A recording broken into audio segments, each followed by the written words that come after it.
So in this module, let's talk a little bit more about bullet points and a little bit about the description. Now, remember your bullet points are crucial in relevance on Amazon, especially those first 1,000 characters of your bullet points are super critical. So you want to make sure that your bullet points are very well written. You get anywhere from 5 to 11 bullet points depending on the category you're in. And when you go into Seller Central, there's a little button. It'll only show one initially. Make sure you hit the little button that says add more, add more. Sometimes Amazon calls it features or product features or something like that. We refer to it as bullet points because Amazon puts a little circle to the left of it when they're listing them. These are where you're going to want to put your next level keywords. So your main keywords that you're targeting are going to be in your title. But the second level, right below that, is you're going to want to try to incorporate them as much as possible into these bullet points. And you're going to want to try to get them as much as possible in phrase order. So if you use the Helium 10 listing tool that Bradley's going to show you, you can actually import all your keywords that you're targeting. And as you're writing your bullet points, it will scratch out or will show you which ones you've used, which ones you haven't used. If you're not able to get them all in there in the exact phrase order, at least get the words in there.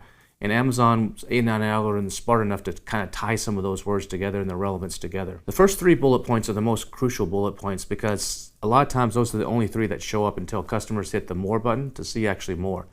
It's also a lot of times the only ones some people read. They won't actually click to see the more. So you've got to do your selling in those first 3, and then the ones beyond that are just the icing on the cake. Now, another thing when you're building your bullet points, there's no need to repeat keywords. Now, you do want to make your bullet points actually fully readable, so you're going to capitalize every sentence, for example. You can't use all capital words, though. Amazon used to allow that in the past where you would emphasize certain words by putting capitals in there, or you could use emojis, or in some cases, in your description, you could use some HTML. Amazon is really discouraging that now, and if you do that, it actually may work, but in a lot of cases they'll actually suppress it, or they'll show some random characters there, which will make your listing really hard to read and could break the indexing of your listing. So be careful with that. Now you want to try to target about 20 to 50 keywords that you're going to try to get into your bullet points and then into your description. Your bullet point should have the second level of keywords, and your description should have the third level of keywords that are least important for you. So that's the order. Title first, bullet second, description third. Now when you're writing your bullet points, you want to try to make an emotional connection. You want to say why. You want to paint a picture in words if you can when you're writing your bullet points. And if you're not good at this, like I said earlier, you can hire a professional copywriter. And Emma, who's coming up in a few modules, she's going to be giving you some additional techniques and strategies on how to write really good bullet points for your listing. You always want to focus on the benefits and not just list the features when you're actually writing your bullet points and your description. You don't want to say something like, this is the loudest radio. Instead, that's a feature. Instead, you want to say a benefit. You want to say something, this radio can be heard from 1,000 feet away, for example. That would be the benefit of it being the loudest radio. Or you wouldn't want to say this only weighs 2 pounds. Instead, you'd want to say something like, even a small child has no problem carrying this radio. That would be a difference between a feature and a benefit emphasis. Those are very, very important when it comes to copy and when it comes to salesmanship. Another thing that you can do in your bullet points is you can ask rhetorical questions.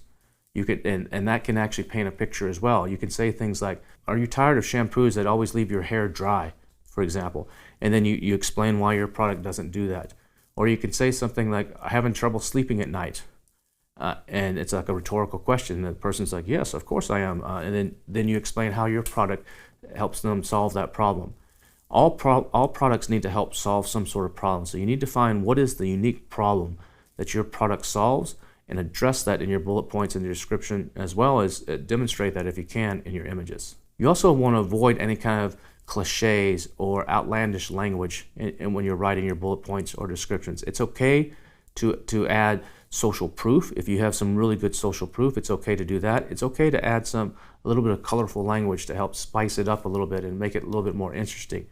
But avoid any kind of claims or outlandish words if at all possible. And if you can, telling a story is also another great way to actually spruce up your listing, especially in the description. Especially if you have a story related to how you came across this product, a story about you. Why does your company exist? And Amazon is actually doing this now for brand registered people. They can actually create a little section, and it's called like a brand story.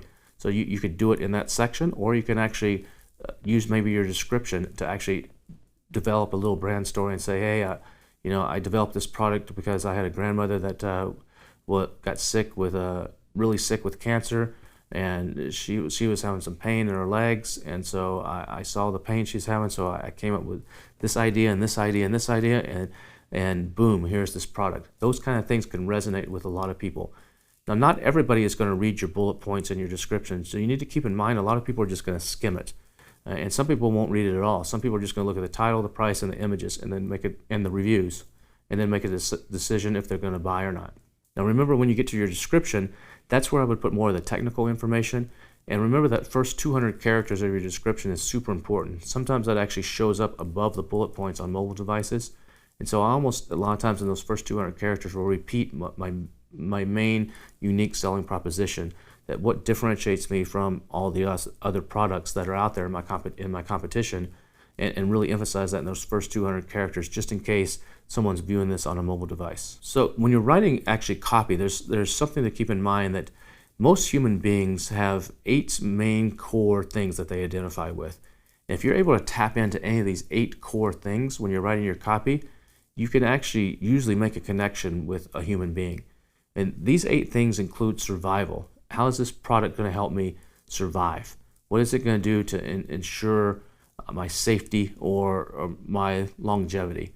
If you can emphasize something around survival, that's one of the 8 core things. Another one of the 8 core things is anything to do with food or beverage, with eating and drinking. They also relate to anything that can help them prevent fear or pain. So anything that can help them avoid fear or pain is another deep desire of all human beings.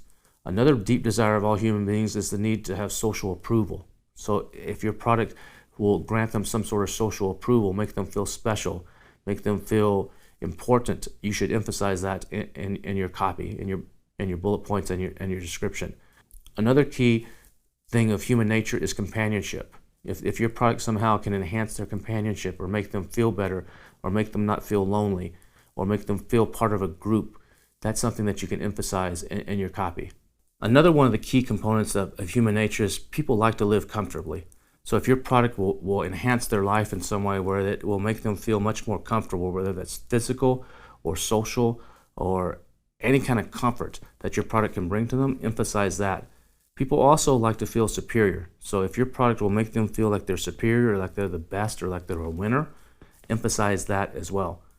The love of others and the love of self is another really key component in human nature. So if your product in any way will enhance either one of those, love of yourself or love of others, or show you that you're compassionate and actually care for others, those are key things that you want to emphasize in your copy as well.